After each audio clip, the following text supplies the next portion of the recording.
इतना फर्क मेरी और उनकी मोहब्बत में, हम तुमसे डरते थे तुम उनसे डरते हो।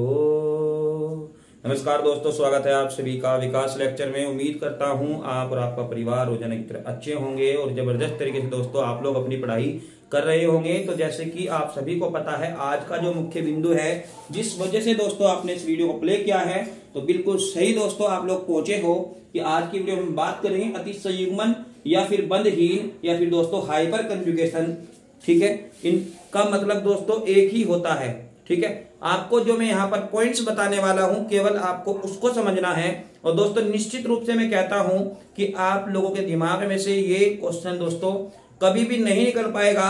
ये दोस्तों मैं दावे के साथ कहता हूं। बस मेरे एक एग्जाम्पल को आप ध्यान से समझिएगा। हर पॉइंट दोस्तों एग्जाम्पल में छुपा हुआ है। हमारा पहले से ही टारगेट रहा है दोस्तों एग्जाम्पल या फिर दोस्तों उदाहरण या फिर किसी तरह का कोई टॉपिक सेट कर कोई पॉइंट्स, तो उसके बाद दोस्तों हमें डेफिनेशन बनानी है। ठीक है, एग्जाम्पल से ही हमें डेफिनेशन को बनाना है। और दोस्तों ये काम मैं आपके ऊपर छोड़ दूंगा और आप लोगों को मैं निश्चित रूप से कह सकता हूं कि वीडियो को देखने के बाद इसकी डेफिनेशन दोस्तों आप खुद लिख पाएंगे। तो समझिएगा, सबसे पहले मेरे पास दोस्तों एक एग्जाम्पल है। ठीक है, और इसी एग्जाम्पल को दोस्तों हम मुद्दा बनाने वाले हैं अपने, ठीक है, थ्योरी का, और इसी मुद्दे के आधार पर दोस्तों काम करेंगे। समझिएगा। तो फिलहाल मान लीजिए मेरे पास एक कंपाउंड है, ऑर्गेनिक कंपाउंड दोस्तों मैं यहां पर लेता हूं प्रोपेलीन। दोस्तों मैं यहां पर ले रहा हूं प्रोपेलीन। तो प्रोपेलीन का फॉर्मूला होता है क्या, CH3CH और दोस्तों डबल बॉन्ड CH2। ठीक है, ये क्या है, प्रोपेलीन है, प्रोपेलीन। ठीक है, तो दोस्तों जरा गौर कीजिएगा, जैसे कि नाम में दिया है बंधहीन। दोस्तों बंधहीन का मतलब है नो बॉन्ड रेजोनेंस। ठीक है, बंधहीन अनुनाद। ठीक है, इसको हम कहते हैं बंधहीन अनुनाद। अनुनाद, ठीक है, यानी कि नो बॉन्ड रेजोनेंस।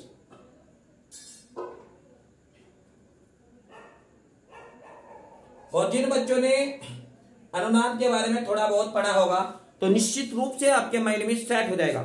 और अगर ना भी पढ़ा हो तो मैं अभी आपको इसका एग्जाम्पल समझा रहा हूं और दोस्तों आपको समझ में आ जाएगा। और आपको ये बात बहुत अच्छे से पता है क्या कि दोस्तों ये कहीं ना कहीं अल्फा कार्बन है। क्या है भैया, अल्फा कार्बन है। और दोस्तों जो हमारे पास अल्फा कार्बन के साथ कोई सिग्मा बंध होता है, क्या कोई सिग्मा बंध होता है, और वो दोस्तों पाई बॉन्ड में कन्वर्ट अगर हो जाए तो आपको पता होगा कि भैया ये जो आपका डबल बॉन्ड है ये क्या करेगा, इलेक्ट्रॉन को आगे प्रोवाइड करा देगा, इलेक्ट्रॉनों को आगे दे देगा। ठीक है, जैसे मान लीजिए आप अपने घर के बाहर खड़े हो, गेट पर कोई आदमी आता है तो आप आगे आ जाएंगे और वो वहां खड़ा हो जाएगा। ठीक है, इस तरह से जो क्रम है चलता रहेगा। लेकिन ध्यान रखिएगा, बंधहीन अनुनाद है, मतलब ऐसा अनुनाद जिसमें बॉन्ड नहीं होता है। अब जब इस बॉन्ड नहीं होगा तो भैया मेरे यहां से जो आपका हाइड्रोजन है, हाइड्रोजन पूरी तरह से इलेक्ट्रॉन इसको दे देगा। और भैया ये बात आपको बहुत अच्छे से पता है कि जब कोई भी परमाणु अपने इलेक्ट्रॉन पूरी तरह से किसी को दे देता है तो उस पर दोस्तों पॉजिटिव चार्ज अवेलेबल हो जाता है, यानी कि धनात्मक। ठीक है, कहीं ना कहीं क्या धनात्मक की बात यहां पर होती है।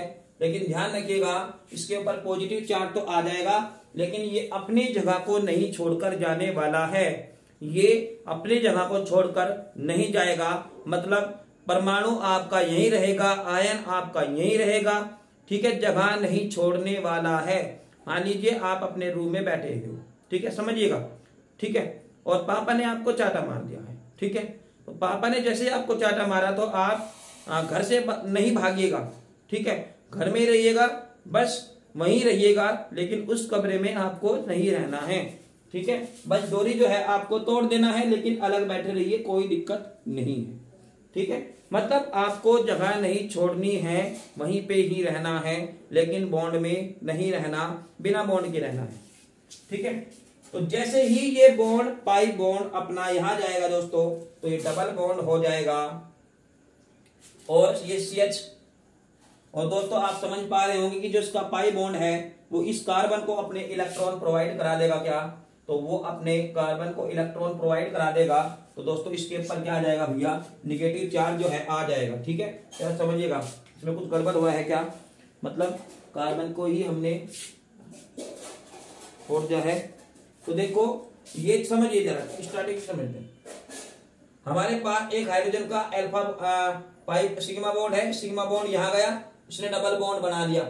यह हाइड्रोजन के पास कोई बॉन्ड नहीं है, ठीक है, समझ में आया, तो डबल बॉन्ड लगा दिया। ये CH आपका सेम है, इसको नहीं छेड़ना, कोई दिक्कत नहीं है। लेकिन इसका जो पाई बॉन्ड है, अब ये पाई बॉन्ड दोस्तों सिंगल बॉन्ड रहेगा, क्योंकि पाई बॉन्ड ने क्या करा, इस कार्बन को इलेक्ट्रॉन प्रोवाइड कराए। तो दोस्तों इसके ऊपर क्या आ जाएगा, निगेटिव चार्ज आ जाएगा। जो इलेक्ट्रॉनों को ग्रहण करता है उसके ऊपर निगेटिव चार्ज आ जाता है, और जो इलेक्ट्रॉन किसी को दे देता है उसके ऊपर पॉजिटिव चार्ज आ जाता है। क्या, और ये दोस्तों इसकी सेकंड कंडीशन है।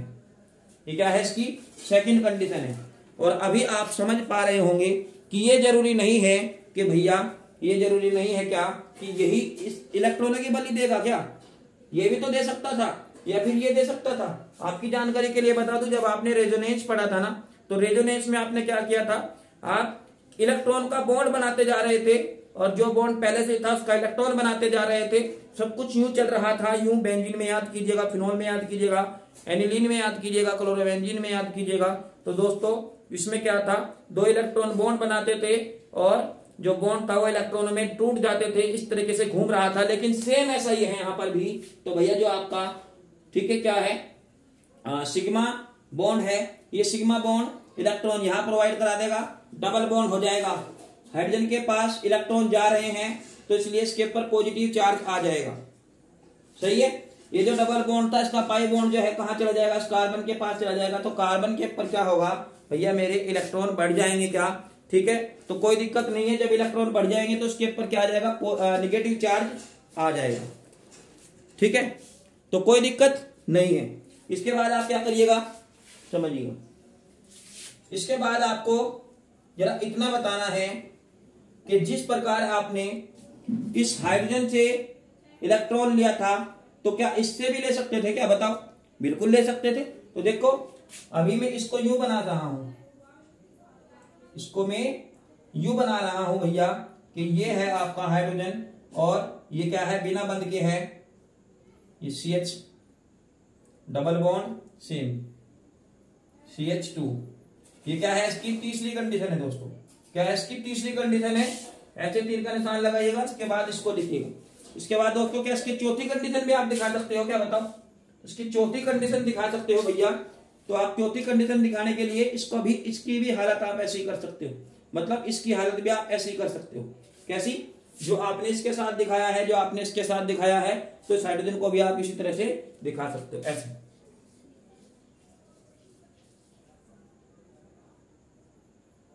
Double bond CH, single bond CH2, और इसके ऊपर दोस्तों क्या है, नेगेटिव चार्ज है, और हाइड्रोजन के ऊपर क्या है भैया, पॉजिटिव चार्ज है। तो इस कंडीशन को दोस्तों एक बार हमने इस हाइड्रोजन के साथ दिखाया, एक बार इस हाइड्रोजन के साथ दिखाया, और एक बार इस हाइड्रोजन के साथ दिखाया। तो इस तरह से हमारा क्या होता है, ये बंधहीन अनुनाद होता है। क्योंकि बंधहीन अनुनाद इसको कहने का दोस्तों रीजन ये है, क्योंकि यहाँ पर इलेक्ट्रॉन तो लिए गए हैं लेकिन बंध नहीं बना है। जब इलेक्ट्रॉन लिए गए हैं लेकिन बंध नहीं बना है, तो इसका मतलब ये बंधहीन अनुनाद कहलाता है। अभी मैं दोस्तों माइक के बहुत ज्यादा करीब आकर आपको इसका डेफिनेशन बता रहा हूं, थोड़ा सा बनाकर।